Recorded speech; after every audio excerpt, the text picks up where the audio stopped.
उसके बाद जिस तरीके से रैली में प्रधानमंत्री मोदी के लिए अपशब्द का प्रयोग किया गया, आज किरण रिजिजू ने ये कहा कि इस तरीके के वोट चोरी या तमाम जो मुद्दे हैं, पहले तो ऐसे शब्द का प्रयोग नहीं करना चाहिए। दूसरी बात, पार्लियामेंट से ये लोग डिस्कशन के लिए भागते हैं और उसके बाद बाहर जाके अपशब्दों का प्रयोग करते हैं। ये कुछ सिविलाइज सोसाइटी में ये मान्य नहीं है। मैं जब आज घर से चला था तो मुझे लगा कि आज बीजेपी के सांसद, बीजेपी के मंत्री शायद एसआईआर को लेकर प्रोटेस्ट कर रहे होंगे। और मुझे लगा कि जब वो प्रोटेस्ट करेंगे तो फिर बड़ा हल्ला गुल्ला देखने को मिलेगा, लेकिन ऐसा नहीं। मुझे समझ नहीं आया ऐसा क्यों हुआ है, क्योंकि एक और तो उत्तर प्रदेश के मुख्यमंत्री जो खुद कह रहे हैं कि एसआईआर के जरिए लगभग 4 करोड़ वोट कट गए, जिनमें 85 और 90% बीजेपी का वोटर है। पहली बात तो मेरी समझ में ये नहीं आ रहा है कि पूरी प्रक्रिया तो आप करा रहे हो, ये तो पूरी प्रक्रिया पे इलेक्शन कमीशन पे एक इतना बड़ा सवाल है कि आपने 4 करोड़ वोट काट दिए। फिर समझ में नहीं आ रहा कि इलेक्शन कमीशन जो है स्टेट का, वो डेटा मुख्यमंत्री को दे रहा है या सेंट्रल इलेक्शन कमिश्नर को, कमीशन को दे रहा है, क्योंकि उनको कैसे पता 4 करोड़ वोट कट गए। ये तो पूरी एसआईआर प्रक्रिया, मुझे तो ऐसा लगा कि वो लोग विरोध करेंगे, एसआईआर प्रक्रिया गलत हो रही है, जिस बात को हम लोग उठा रहे थे। तो मैं तो यही सोच के आया था, लेकिन यहाँ तो नजारा कुछ और। आप कह रही हैं कि अपशब्द कह गए, मैं किसी भी अपशब्द का समर्थन नहीं करता।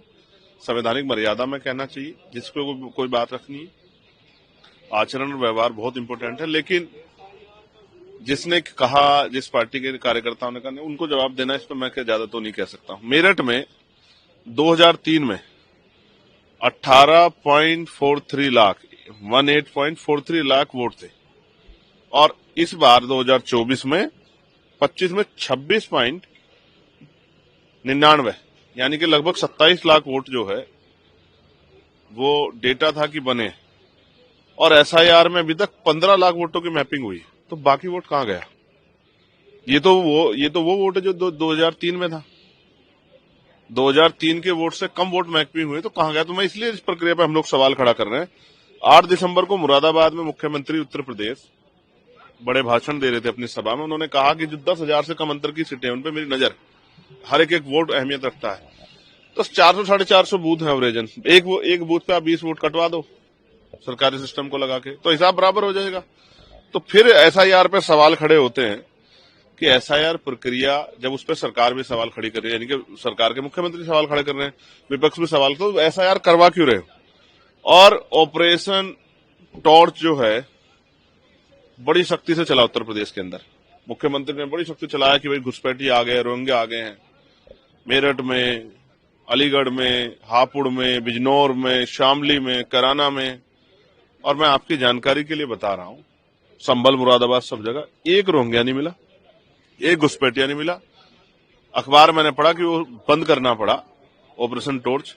रोहिंग्या अब इनकी ज्यादा दिन मदद नहीं करेंगे, इनकी ये वोट पोलराइजेशन कर ले और सरकार बना ले। अब रोहिंग्या इनका साथ छोड़ चुके हैं। ये रोहिंग्या भी इन्हीं के थे, जिनको रोहिंग्या के नाम पे ये जो है अपनी चुनावी रोटियां सेक रहे थे। और एसआईआर से उसका लेके मैंने आपको बता दिया सब कुछ कि एसआईआर पे मुख्यमंत्री क्या बयान है। 4 करोड़ वोट काटे गए, 15 दिन आप बढ़े हैं, आप कहने के बूथ पे जाओ वोट बनवाओ। तो आप समझिए इस पूरी प्रक्रिया में एट द लास्ट वोटर का नुकसान हो रहा है, चाहे वो इधर का कटे इधर कटे, किसी का भी वोट नहीं कटना चाहिए। इस बात को हम पहले दिन से उठा रहे हैं, इसलिए एसआईआर प्रक्रिया सवाल खड़ा किया जा रहा है। अगर इतना ही समय देना था इलेक्शन कमीशन, तो जल्दबाजी क्यों की? इतने बीएलओ की जान क्यों ली? उन तमाम बीएलओ की जान के हत्यारा अगर कोई है तो वो इलेक्शन कमीशन है, जिन्होंने इतनी जल्दी काम करवाने का, और वो अधिकारी जिन्होंने प्रेशर किया, और अब डेट पे डेट बढ़ाते जा रहे हैं। ये सब ये वोट की चोरी देश के सामने हो रही है, इसमें कुछ भी छिपा नहीं। राजस्थान जयपुर महिला इकाई की जो अध्यक्ष है, उन्होंने नारे लगाए कि मोदी तेरी कब्र खुदेगी, आज नहीं तो कल खुदेगी। बीजेपी हमलावर है, मल्लिकार्जुन खड़गे से माफी की मांग कर रही है भाजपा। पता नहीं कौन है, मुझे नहीं पता किसने लगा दिए होंगे नारे, और ये तो इनका पता भी नहीं है। ये अपने बिहार में करा नहीं था, अपने कार्यकर्ताओं खड़े होकर नारे लगवा दिए, कांग्रेस के गले में डाल दिए। इनका कुछ नहीं पता है भाई। आप कंडेम करते, भाषा किसी सूरत भी स्वीकार्य नहीं है। कोई भी, हम लोगों का वैचारिक मतभेद है, हम लोग ऐसे नहीं कर सकते। ये चीज किसी भी सूरत में स्वीकार्य नहीं है।